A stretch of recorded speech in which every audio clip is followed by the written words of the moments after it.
Добро, на сите ви е познато дека препораките на УНЕСКО одеа во правец на тоа да владата мораше да донесе таква одлука. Експресниот пат А3 е ставен во моментов во мирување и не може да се изведува. Истото станува и збори со ски центарот, така да ние како општина Охрид, како локална самоуправа мораме да размислуваме за некаква валоризација на Галичица и оваа студија која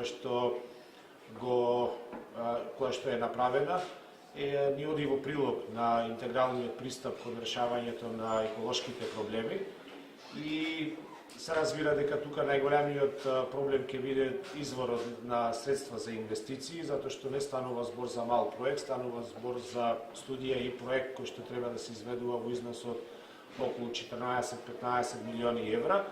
Меѓутоа, ние тоа сметаме дека со една проактивност со страна на локалната самоуправа, на изготвувачите на студијата и на централната власт ќе го успееме. И овој проект го вклопуваме во сите оние еколошки проекти кои што и досега ги размислувавме и ги изработувавме, а се поврзани со сливните подрачја, регулацијата на сливните подрачја, со уредувањето на студенчишкото блато и останати еколошки проекти кои што дефинитивно како општина мора да ги изготвиме за на некој начин да добиеме еден одржлив развој на градот.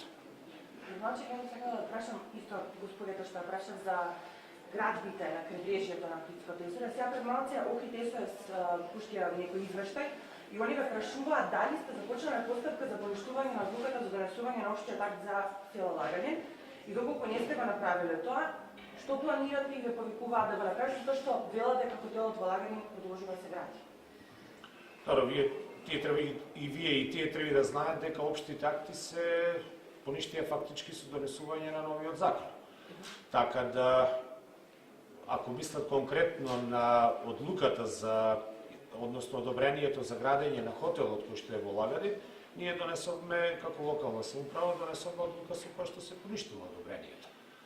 И тоа е наједноставниот и најкраткиот можен одговор. Сето тоа оди понатака на второстепена комисија во Министерство за транспорт и врски, ако и тие одлучат исто како и нас, тогаш останува на инвеститорот да поведе управен спор.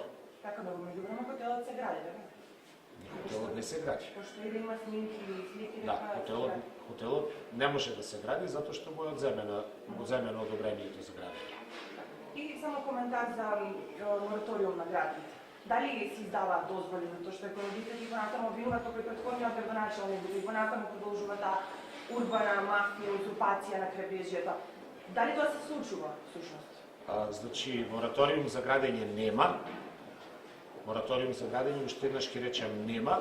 Туку едноставно се само препораките на УНЕСКО, кои што реков дека влегува и во мерки на влада, да се донесат урбанистичките планови за 19 региони во старото градско јадро, а тоа не значи дека нема да има одобрение за градба за оние кои што се според актуелните урбанистички планови и оние кои што одговараат на амбиентот на Охрид.